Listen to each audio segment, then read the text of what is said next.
Thumb on the dots. The office towers I work in all smell the same under the shine. Lemon cleaner with a background of warm dust and elevator grease. I carry a canvas bag with a box of new plates, a coil of painter's tape, a tiny level, a jig for spacing, tubes of UV glue with hard little caps, and a blue flashlight to cure it. The jig is aluminum with 2 ears like a rabbit. You line the bottom edge to 48 inches off the floor, tick the center line, and press the plate in so it sits just so. The plates are acrylic, 1/4 inch, beveled edges to keep people from catching their sleeve. The printed letters are big and simple. Restroom, stairs, 401. The braille bumps go where the law wants them, 2 inches below the ink, domes the size of a rivet head. You set the plate, hold the light, count slow.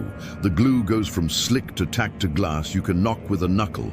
I take 2 buildings a day, sometimes 3, stand in the hallways while the world goes around. Suits breathe through scarves. Janitors walk with the steady mood of people who know where everything is stored. Couriers hold boxes like they're delivering their own lung.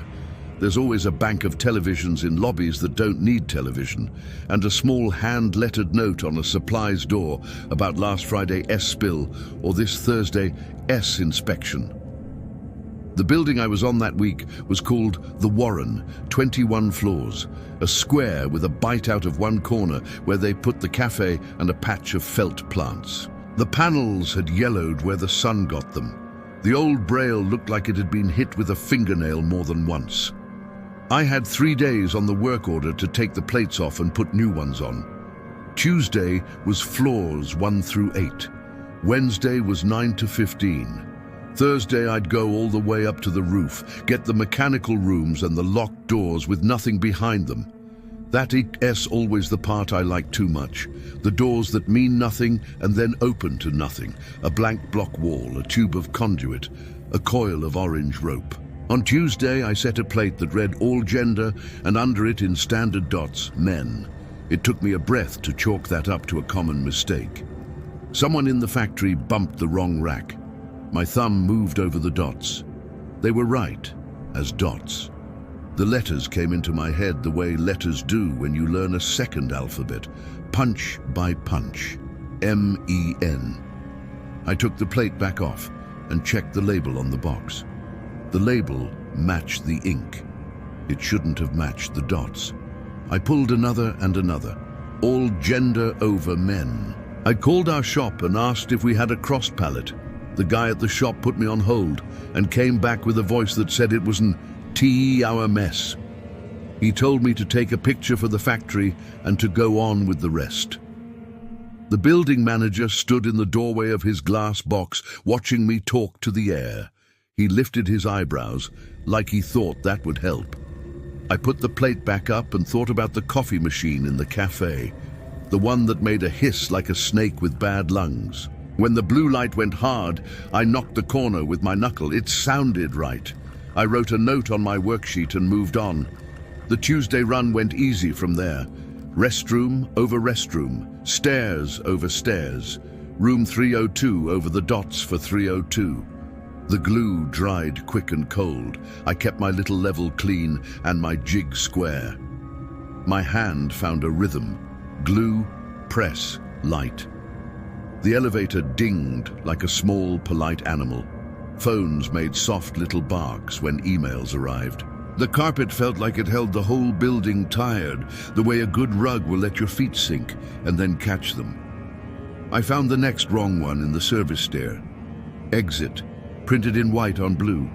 Under my thumb, my brain parsed it slow, like waking up. D-O-N-O-T-G-R-E-E-T. The dots sat there innocent enough, same shape they always are.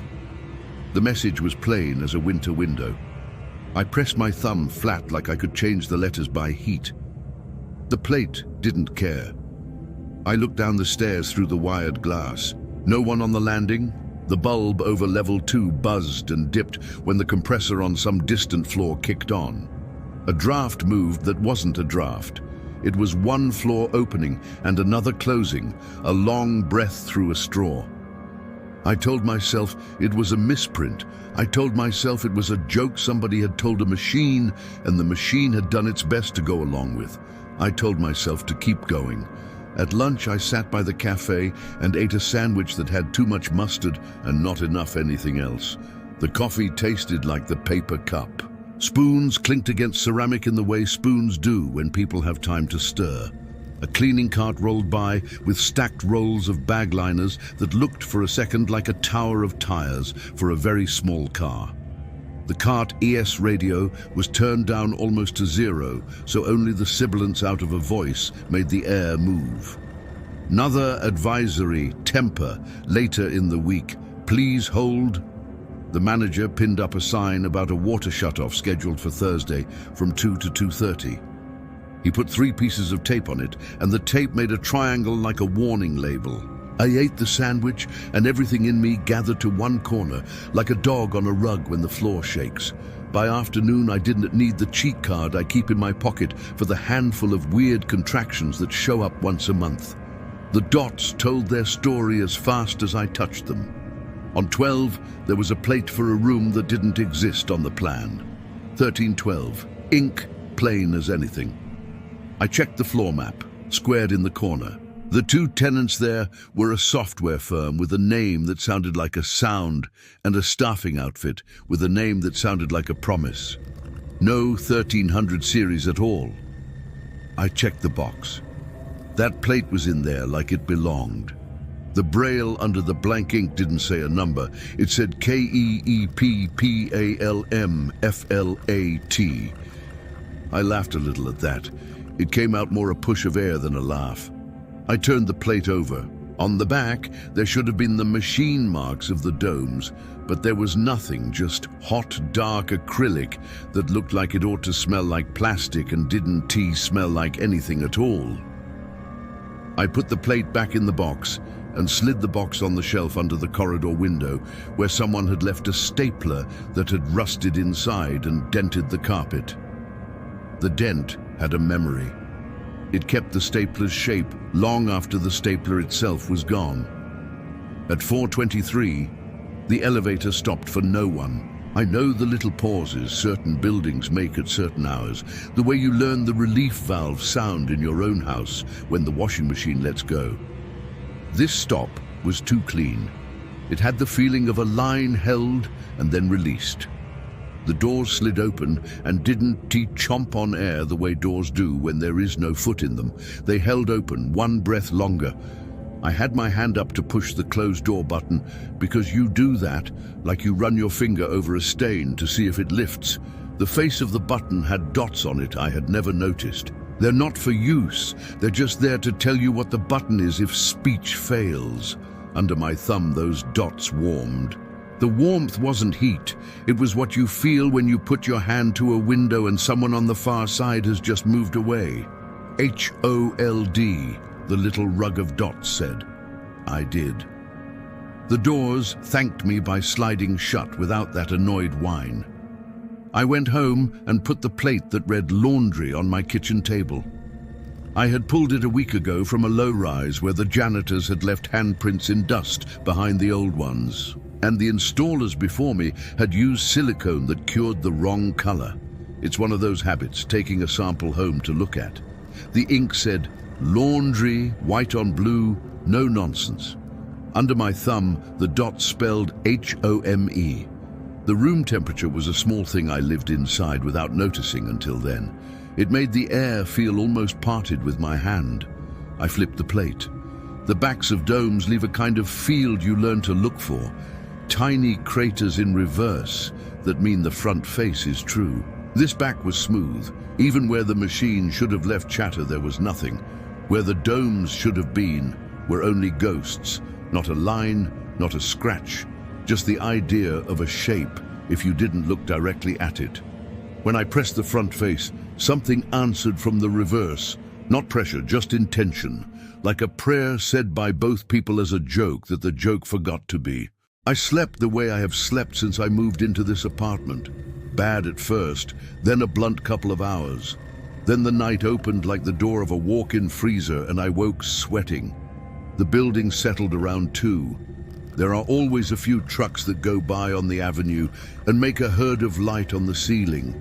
The fridge hummed and clicked and sighed as if the butter were a patient. The pipes in the walls tapped in a pattern I didn't recognize, and then did. Somebody upstairs running a washer on a timer. My hallway has a janitor plate across from my door because of the closet with the light that never turns itself off unless you shut the door hard. I put that plate up myself when I moved in and got disgusted at the scrim of surrounding plates that didn't T-line. The dot under the J had a burr I didn't notice when I installed it. When I put my thumb on that burr, I got not a letter, but a time. 02:47. Plain as if I were pressing a cheap digital watch. My brain didn't like that. It tried to pinch the meaning away from my thumb. Under the time came the rest. DOORFRAME, LEFTSIDE, DONOTRESPOND. My hand did a thing I didn't tell it to do. It went to the left side of my doorframe. I put my palm flat where the paint has more shine because 1,000 hands have made it dull everywhere else. The metal was cool, then less cool, then a matching neither cool nor warm that met my palm from the other side. 2 hands with a door between. The latch flicked inside the jam like a throat clearing. Air moved into the hallway, then into my apartment, then into my chest. It wasn't new air. It was old air that had been kept. It had a smell like a closet where the winter jackets are. I kept my eyes on the braille because that felt like the most honest thing I could do. The dots under my skin went flat, polite, the way a dog lies when you don't look directly at it. The hinge let go of the idea of staying. The door opened enough to count as open and no more. In the morning, my door was shut and the chain thrown. My palm had that faint print your own skin leaves on itself when you sleep on your hand. I watched my coffee drip. The first drip sounded like a bead of rain, a tiny punctuation. The mug was a white mug with a stacked lip that made the coffee look blacker. The fridge came on again with a cough and a settle. I ate toast and couldn't decide if the jam tasted like fruit or like a story about fruit. At 9:30, I was back in the Warren with my bag. The building had a notice on the lobby easel about a network maintenance window on Wednesday afternoon. They used a friendly font for a notice that meant nothing would be friendly for anyone who had work to do that required a server. "We appreciate your patience," it said.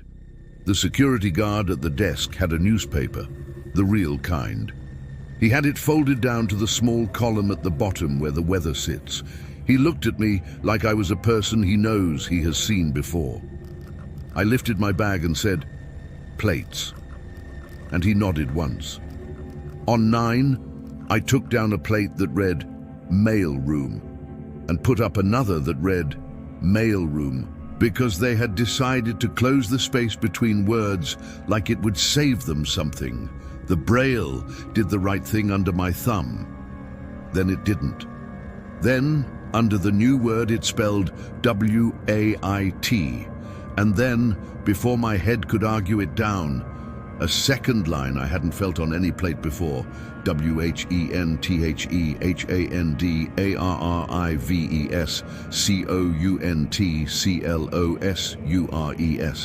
The dots pressed a little into my skin in pairs, not painful, just adamant. The same warmth came off them that a little animal gives, earnest and worried and there, because that's where it is. I took my thumb away quick, like I had touched a pan I still hadn't learned was hot on that burner. The air in the hallway tasted like metal filings. Some tenant had come back from a smoke and brought a curl of outside in on his coat. A plane crossed somewhere way up where planes cross. The building shifted its weight on its own foundation the way you do on your own heels when your hip starts to ache. By the time I got to 11, I had not eaten the apple in my bag. I had not drunk any water. I had looked at the hallway fire extinguisher more times than a person looks at a fire extinguisher. There was a map under it. In case of fire, do not use elevator, use stairs. Evacuation routes in red. You are here. I touched the little star. It was cool like paint.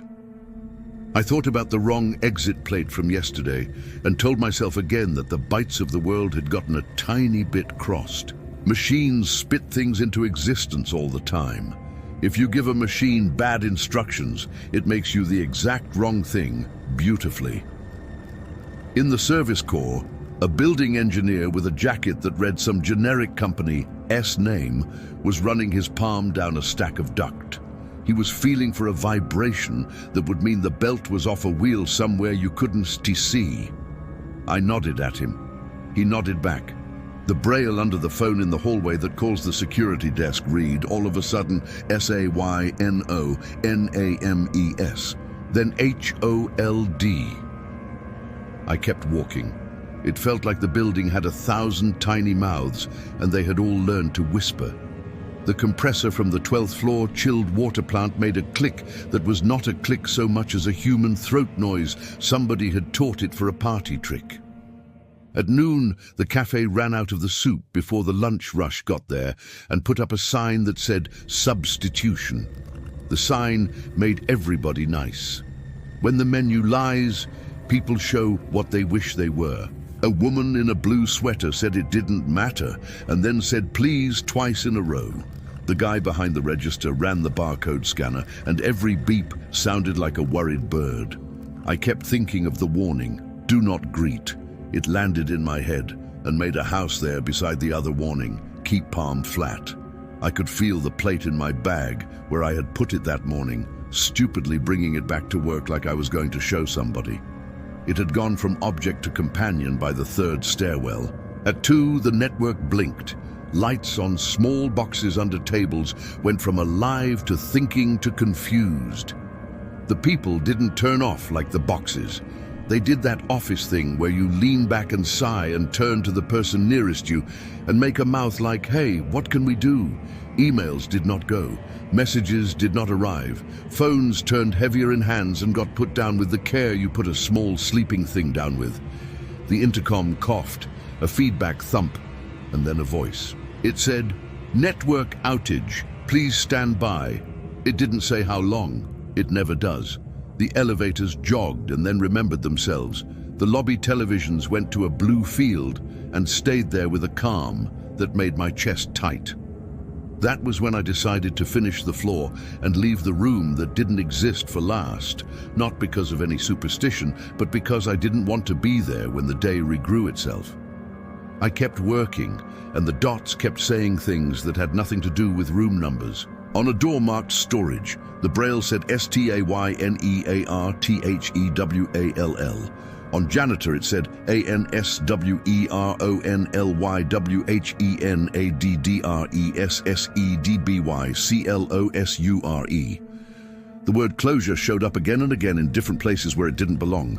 I could feel a line drawing itself through my day. It didn't go left to right, it went under and up. When I finished 11, I took the stair like I always do. Because in the elevator you are a person with a purpose, and in the stair you are a person no one has to look at. Halfway between floors I ran my hand over the exit plate just to see if it had one of the jokes in it. My thumb landed on the bottom row. D-O. I pulled back like it had bit. It's something about the word do when you do not know what. I shook my hand out. The stairwell had that smell that clean concrete has when it dries. Chalk and wet leaves without the leaves. I listened for anyone else. I listened for the small sounds of a person, the sleeve noise, the shoe whisper, the throat clear. Nothing. There is a kind of nothing that has nothing inside of it, and a kind of nothing that has something, and if you've ever slept alone in a house with wood that remembers every weather, you know the difference. I held my breath until I could hear my heart. It's a drum that always plays the same song, whether you like it or not. Level 12 had the boxed plate 1312 sitting where I had left it. Someone had moved the stapler back on top of the dent, and the dent took it as a brother.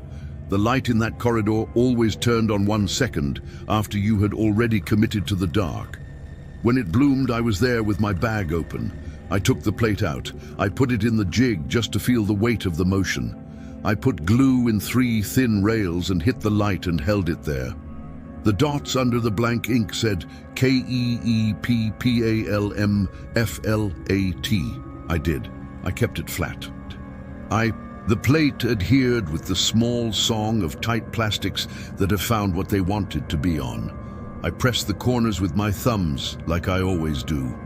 A pulse moved up my arm, like the pulse you feel standing too close to a speaker, turned to where it ought to be turned. It did not come from the wall. It came from somewhere between the wall and me. I said out loud to the empty hall, "No." It sounded like what it was. A single syllable a person uses on a dog that is about to make a choice. It felt ridiculous right away. It tasted like copper. The plate was something I had put there. It was something I understood. It was a thing whose life began and ended with the kind of work I know how to do. The work did not look back, usually. I did not press my palm to it then. That was a kind of victory, not much, but I counted it. I put away my glue and my light. I wrote 1312 on my worksheet and circled it twice with the butt end of my pen. The network came back, and the televisions in the lobby put up a picture of people who looked fine. The cafe sold more coffee than anybody needed and gave a free cookie to a boy who cried. The compressor on 12 rolled down to a sleep I could hear through 2 doors. At home that night, I made rice and cut up a small onion and a red pepper that had been too red yesterday and was now the bad red of a bruise you expect to see on a fruit. I cooked eggs and put them on top because that is what I do when I am tired. The pan sounded like rain. The fork on the plate sounded like an argument between neighbors through a wall. I washed my dish with a sponge that had given up. Water slips into everything when you give it a reason. The drain smell was a little sour. I let the tap run longer than usual, thinking there is always something you can flush. Sleep came in pieces. The little red light on the smoke detector blinked every minute. It doesn't bother you until it does. The clock on my stove drifted a minute fast every week, so it always told me a future I didn't trust. The truck headlight herd came. A siren went by and then another, not to my block. Somewhere close, a dog barked and then stopped because someone told it to, and it was good. The building settled around 1 and then around 2. Different noises, different remarks. When the hallway woke, it woke with a small formal noise like a coat being hung on a hook with care. I opened my eyes because I knew what time it would be before I looked. 02p47, because the body makes clocks of anything it can. I got up because I could tell by the way my calves felt that I wasn't going back to sleep before 3. I stood in the hall with the janitor plate, the one I had put up, the one with the burr on the J. In the light from my kitchen, the domes had that little gloss that makes them look wet. I ran my thumb over the bottom row. The dots told me what they wanted, the way static tells you where the station might be if you turn. DOORFRAMELEFT, SAYNOTHING. It didn't say, "Do not greet this time." It said nothing about greeting at all. It said, "Say nothing." That's a different order. It's stronger. It is the order you give yourself when something in you wants to walk forward and you know it should not be allowed the dignity of speech. I put my palm where my palm had gone before. Cool, then equal, then the matched warmth of someone who has just decided they can be there a second longer. 2 hands with this door between. The latch unhooked as if it had flattered itself it was something. Air moved. The air was not old this time. It had the cold of hallway tile and the dust of mail and the little chemical sweetness that cleaning stuff has when it wants to make you think it is citrus. The pressure of the other palm didn't press. It understood every bone in my hand and avoided them. I held my breath because I didn't want my breath to mean anything. I kept my eyes on the plates. It felt like if I looked at the gap, something in me would go to it like a magnet goes to a fridge. The dots under my skin loosened. They went from letters to shapes and then to nothing. The plate went back to being a plate. The door moved a fraction and stiffened. A single sound came from beyond, the smallest thing a tongue can do against a tooth. It is a human sound, but to hear it naked like that makes it not a human sound, it makes it a living sound. What I did then was walk back into the kitchen and wash my hands. That's the sort of thing you do when there isn't anything else to do. The water ran. The soap felt like it had grit in it. It didn't. I looked at my palm in the under-cabinet light. The worlds were mine. The crease near my thumb had the same old cut from sheet metal that never healed right. I put the kettle on and turned it off as soon as I turned it on. Steam would make the air soft, and I didn't want the air soft. The fridge knocked itself confident again. I watched the red smoke detector blink and hated and loved it. In the morning, the hallway had my own smell in it because that is what happens if you open a door at night and stand there. You contribute. The mail had been slid under the main door, a flyer for a new gym with a picture of a person who looked like a drawing, a handwritten note about a meeting next week to talk about the trash chutes, a bill I knew what it would say without opening it. I put the laundry plate from my table into my bag without deciding that I was doing that. It made a scrape noise against the side of the bag that made me think of a little boat against a dock waiting for the person who tied it. Wednesday, I started at 15. The windows up there show where the town ends and the refinery starts. People say the plant is far, but on clear days, you see the stacks like teeth. The wind off the river had pushed a line of grit into the corner of the landing, and the grit had made itself into a dune for no reason other than people's shoes had not yet broken it. The first door I did was a conference room for a tenant that occupied more space than anybody else.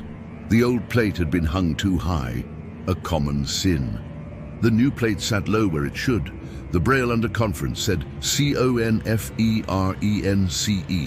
Then smaller, a second line I would have missed if I didn't press. STANDWHERECANCETWODORSATONCE. There was somewhere in this building that wanted me to stand. All of a sudden, I had one of those stupid thoughts you get when you've spent too much time with a word. The word building itself, the way it both names a thing and an act. I had the feeling that this old square was building now, while everyone thought it was finished. The outage notice got changed at noon. The easel got another copy with the network thing crossed out and a water thing put in its place, earlier, longer. Due to maintenance, it said. Somebody had thrown away a sign with two corners still sticky and one corner folded and the small sadness of paper in a bin. I put my finger on the new notice and felt the paper's tooth, the cheap heavy that costs too much. I don't know what I was doing. I don't know what I thought would be under a printed sign. I felt nothing but pulp and dry ink. On 17, the braille under the stair didn't say exit. It said PAUSEHERE. I did. I stood and listened. There is a sound like a penny spinning flat. There is the sound it makes just before it quits. The stair was making that sound at the level right above where I stood, a small physics fatigue sound. The light over my head went from full to almost and then stayed full. My heart moved to a faster beat and then reminded itself how many times it had done that. A janitor opened the door below and put a bag down and closed the door without seeing me because he had a song in his ear. The bag was green and said compost in white. The word compost looks like a machine word if you stare at it long enough, like an instruction, compost, post with, share. The plate for 1312 waited for me like a meeting that had been put on my calendar by someone at a higher pay grade. I put my palm to it this time because I understood the order. Keep palm flat. If you hang a picture and the screw takes the weight, a line goes out of your hand into the wall and your head says, yes, that's right. This was like that. Cold, then equal, then understood from the other side. A person who washes their hands too often has a different kind of skin. This hand had that. It's not rough exactly. It's a kind of cleaned texture that leaves nothing. I counted because I had been told to count. I didn't know what I was counting. Closures. This is not a word you get taught from a person. It is a word you find on forms. 8 times the pressure increased. Not pressing, just agreement. 8 closures. 8 handshakes through glass. 8 signed lines. The air changed at the last one in the way rooms change when you open a window and do not know where the smell came from. It smelled like wet cardboard and a new belt on a vacuum cleaner. Okay, I said. It was the wrong thing to say. It felt like the wrong thing as soon as it left my mouth. The dots under my skin did not buckle. They did not go polite. They were not letters then. They were the same shape as a history. When I took my hand away, the plate read nothing under nothing. It was what it was supposed to be. I stood there longer than a person stands in a hallway with a hand on a sign. I could see myself in the reflection in the elevator door, 10 feet down. I looked like a tenant. My shirt had picked up a mark on the hip from where I lean against ladders. My bag looked heavy because it is. I could feel the air move when the elevator 5 floors below decided to close and 5 floors above decided to open. It is strange how you can stand in a place and be the smallest thing in the building and the biggest at once. I wrote on my worksheet, nothing. I wrote nothing and put a line through it so it looked like something. The oddness, when it comes like this, makes its own rationing. I ate 1/2 of a sandwich and kept the other half for later when there might not be later. I took 2 sips of water and put the bottle back in the bag like it had asked to go home. I said hello to the security guard because if I didn't, he would ask whether I was all right.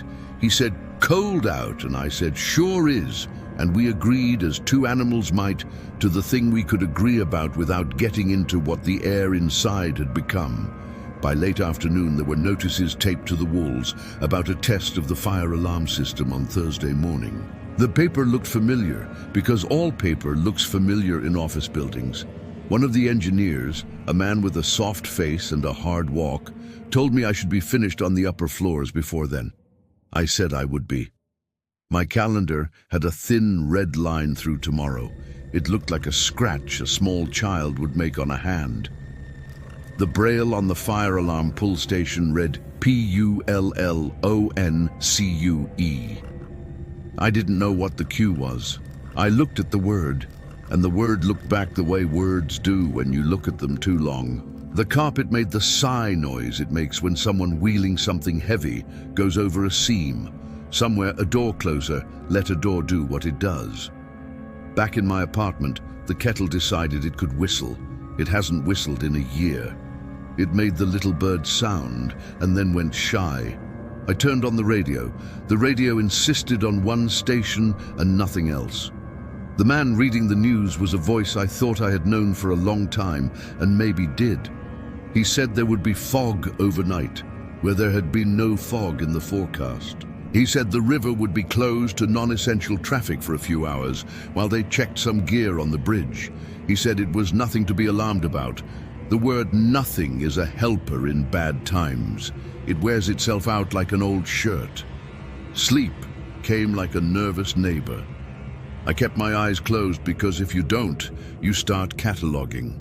You count the tiny parts of the day and hold them till they start to go bad. I drifted and dreamed. The dream was the kind that uses your own house against you. The plates on my walls had words that the walls did not. The sink read, sink. The doormat read, welcome. The door read, door.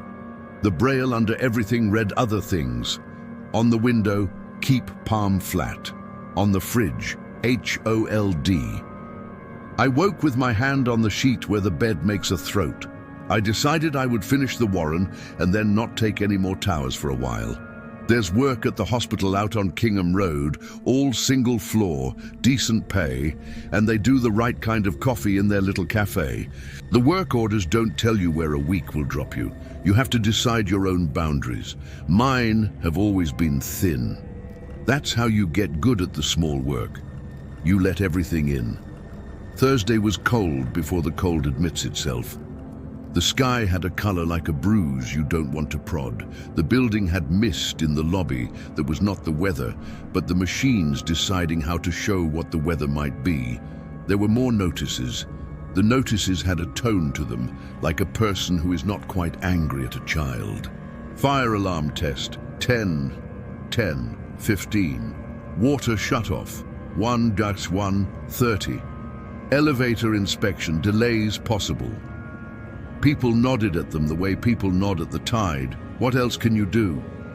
On floor 19, the largest tenant had all their folks stand by the door for a 10-minute briefing because the network in their rooms needed to be turned off. They stood there in 2 lines. They looked like a family who had all come back for a funeral and stood there not quite ready to enter. The braille under 1904 read 1904. That felt like a mercy. The braille under the men's room read RESTROOM, with a small error on the second O, the way a tired person will spell a word wrong that they write every day. The braille under stairs read THISONEWILLOPEN. I stood next to the stairs plate as the alarm test started. The siren is not meant for hearing so much as for a total body complaint. It makes your inner ear want to stand up and walk out of you. The lights turned white, and then red, and then white. The voice said in a fake calm, "This is only a test." The people who had been waiting put their hands over their ears and said nothing to each other. There are few times when you can hear a whole building think. It does not have words for it. It has movements. The door under my hand lifted its latch. I did not push it. Something pressed from the other side, gentle like how you test a bruise to see if it is gone. I felt the 8 closures again. I felt a 9th. The message under the braille went from do whatever it had been to ready. The siren fell off and then came on and then fell off again. If you've ever heard a machine decide, that was the sound.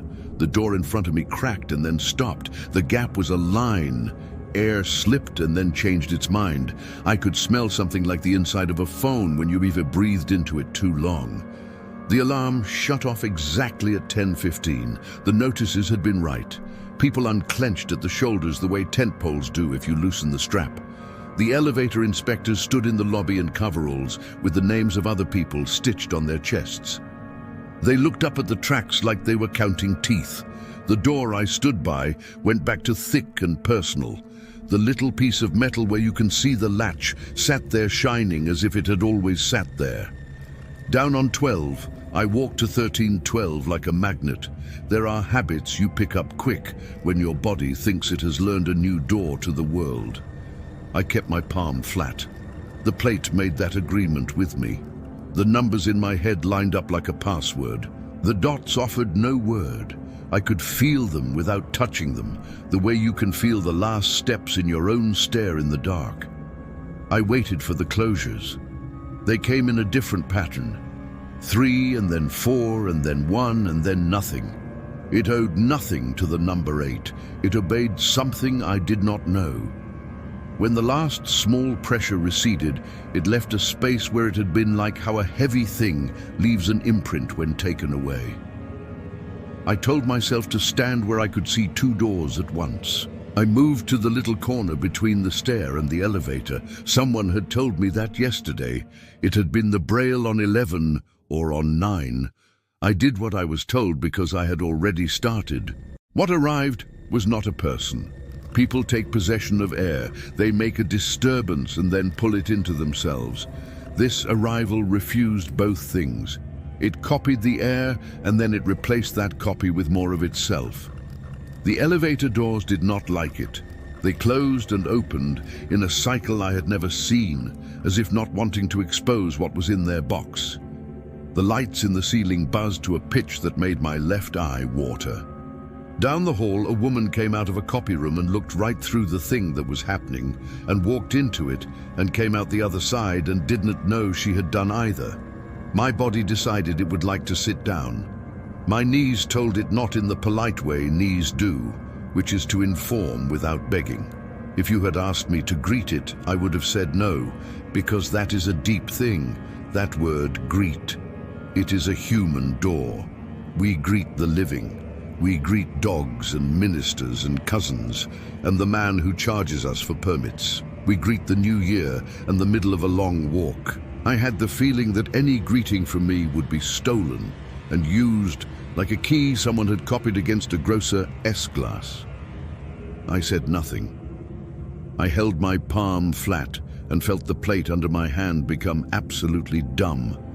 Dumb in the old good sense, voiceless and complete. The arrival stood beside me. It did not stand. It happened.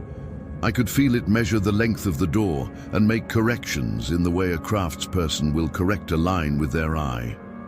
The elevator dinged on a floor nobody had asked for. The first light in the ceiling went back to where its ballast wanted it, and the buzzing eased. In the stair, something took a single breath and then declined an invitation to do that again. A little hair on my arm stood up, as if it had caught a small voltage from a winter coat. The arrival put what I can only call a palm against the plate near mine. The plate said nothing to it. The plate's life was me. I thought then, in a way that had no words, of the page the braille is written on. We act like the bumps are everything. They are not. They are relief. The plate is the page, and the page is the wall, and the wall is the building, and the building is the ground, and the ground is the town, and the town is the river, and the river is the plant, and the plant is the power. The dots are the smallest piece, the part you can press. The arrival was not a reader. It did not need dots. It had the whole page and more besides. A printer in a nearby office took itself upon itself to print a job that had been queued. Paper shot out like a breath a person didn't want anyone to see them take. The people in that office said, "Oh, good," and finally, and did the shrug we do when a machine remembers us. My hand stayed where it was because my palm had decided not to go anywhere without the rest of me. The arrival moved away from me by not moving. The elevator stopped cycling its mouth. The stair coughed. A voice came down through the building, not words, the kind of sound that is deep in us from before we made words. You could call it relief or a reset or a wound closed. I took my hand away from the plate. The plate stuck a little like skin after sleep. The dots read 1312, nothing else. I laughed. It was the wrong sound. It made my teeth hurt. I finished the job because that's what you do when you have a job. Rooms need to be numbered. Doors need to be named. People want to know where the bathroom is. On 20, a suite typed with 3 little offices had a microwave that set the air to a hum that reminded me of the inside of a TV back when TVs had backs. On the roof, the mechanical room held its heat with a patient animal odor. Steady oil and belt and honest dust.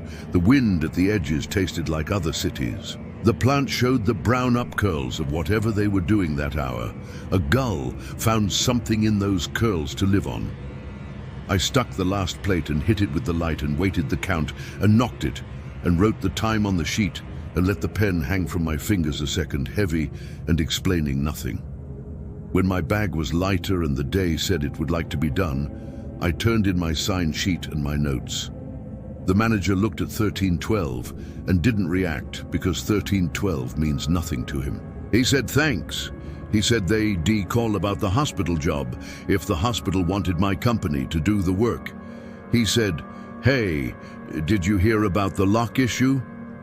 I told him I hadn't. He said there had been a small problem on 12 with the door closing itself. He said it was resolved. He said no one had been impacted. I told him I was glad. We nodded and he let me go. On the sidewalk, a man was selling umbrellas because the sky had changed its mind.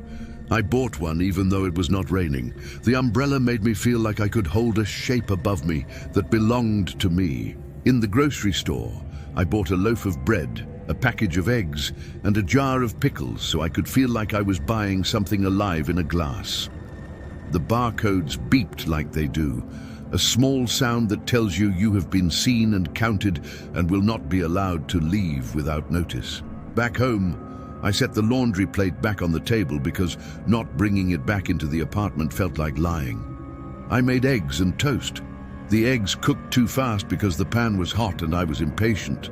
The toast burned a little and I ate it anyway because I liked the taste that day. The kettle whistled again and I laughed, but my teeth hurt again and I stopped. I turned the radio on and off until I landed on a song that had too many words and not enough tune. I stood in the doorway and looked at my janitor plate and thought about taking it down. I left it. The burr under the J would not be someone else's problem. In the hall, the quiet had the physical presence of a filled glass. I slept. I woke. I dreamed a hallway that wasn't mine, with plates that didn't say what they said. I woke into a morning that piled itself up against the window in a color that said, "We are going to make more day than anyone needs." I put on my boots, I took my bag, I left my door, I touched the plate like a person touches a talisman and walked to the stairs to avoid the elevator because there are days when you pick your machines like you pick your friends. I didn't go back to the Warren after that week. The hospital needs everything a little lower and everything a little truer, and the doors open only when doors open and not otherwise. The braille there says what the ink says, and sometimes the dots are mashed a little from use, in the way a path gets mashed where people actually walk. I set plates that say lab and pharmacy and chapel. The one at the chapel sits between two tall metal handles that make sounds at night when the building shrinks a little from the cold. The chaplain says hello to me sometimes. He has the kind of voice that kept secrets when secrets were a thing people shared. The chapel has a smell that is neither cleaner nor dust. It's a smell like empty hands. They called from the Warren 3 weeks later about a plate on 12. They said someone had scratched at the numbers with a key. They said it would be better for liability if we replaced it. They said, could I bring a new one by sooner rather than later? I said yes. I took a plate from the shop myself and wrote 1312 on the back in a black marker that always bleeds a little because the solvent is wrong for the plastic. I brought my glue and my light and my jig and walked into the building like a person walking back into a house after a long drive in the dark. The security guard looked different. It wasn't his face, it was the way his newspaper lay on the desk. The corner had a curl like a wave. The lobby televisions told a story about a thing that had happened in another city and wasn't meant to make anyone happy. The elevator had a new inspection certificate in its frame that said a date and a signature that probably belonged to the person I saw in coveralls that day. The cafe had put out pastries under a net that made them look like specimens. On 12, the plate had been scratched right where the numbers go. The scratch had not taken the ink. It had made its own. The acrylic had a whiteness in it, where something had bruised its top layer. I popped the plate with a little pry blade, and it came off with a reluctance that looked like love and wasn't tea. I cleaned the wall with a swipe I have done more times than all my other work put together. The new plate sat on the jig flush and eager. I put the glue in 3 lines. I held the light. The plate set. I kept my palm flat because I could not. It was not a test. It is not a test when you have already joined something and the joining was this small, cool, equal. The shape of a hand that has been washing in very hot water for a long time. Only 2 closures. No more. Then a small pause and a third closure, like a dot on an eye. The pressure went away, not in a slope, but in a stop. The plate never said anything to me under my thumb again. I stood in the stair and waited for a person to come who would make me break the rule I had been told. I wanted to greet someone. It felt like the oldest part of manners in me wanted to. No one came. The air had stopped carrying the smell of a thing that was not air. The building made the old noises I had recorded in myself back when I put the first plate in on even floors on a Tuesday. It is frightening, the relief of an ordinary day. Down in the lobby, the manager asked me if everything looked right. I said it did. He said, "Sorry about the runaround with that floor." He didn't know what his words meant to me. I put my hand on the wood of his desk, the fake kind, and felt the heat a human gives a surface over years. I wanted to see if there were dots under it. There were not. Wood has its own braille, but you read it only if you have made the furniture yourself. When I went home, it rained like a decision. The umbrella made that hollow drum sound a person learns the beat of at certain times in their life. The hallway in my building smelled like wet carpet and like the basalt of the stairs, the rock the developer had picked because someone told them it suggested a mountain. The janitor plate had lost its burr, either from my thumb or from time. It felt true to itself, which is the best you can say of a lot of things. The laundry plate on my table spelled Laundry, and the dot said HOME, only in the way anything loves the name you give it that lets it be useful. I pressed it, and it did not answer. I held my palm flat, and the room did not rearrange. Sometimes I go stand in a doorway after midnight and place my hand where I know a hand could be. I do the thing the dots taught me, not because I think anything will happen, but because once you have learned to be a surface for something, you do not unlearn. If I am supposed to count, I count the closures I know. The way a day closes itself at 2 in the afternoon when the coffee wears off. The way a building closes around the people who work in it. The way a plate closes an argument between ink and plastic. The way an impulse closes and leaves you with the shape of itself under your skin. The word greet still sits in my head, quiet. A person might come and I might not say hello. A person might come who is not a person and I will not greet it. The language of the dots may change again, or it will stay in its case and wait for hands better than mine. Either way, I live in a place where the plates say what they say, and sometimes they say nothing. And I do the job I do because doors need names and rooms want to be found. Once, walking in the hospital near the chapel, the plate under my palm said hold, and I did, because that is what I do. In the reflection in the window, I saw myself, and behind myself there was the building own dark. Nothing moved in it except the small flicker of a red light that blinked every minute above a door. The honest metronome of a machine that will warn you if it must. It blinked once, then again, unbothered by any story I would lay over it. An ordinary, patient yes-no that meant nothing and everything depending on what had decided to read it. I stood there until it blinked enough times to make an hour feel like a full day. Then I went home and cooked an egg in a pan that has lost its non-stick and ate and slept without greeting anything that did not greet me first. If this story lands with you, please like the video, subscribe, and share it with someone who enjoys quiet, literary horror. Comments are open. Tell me your favorite image or line.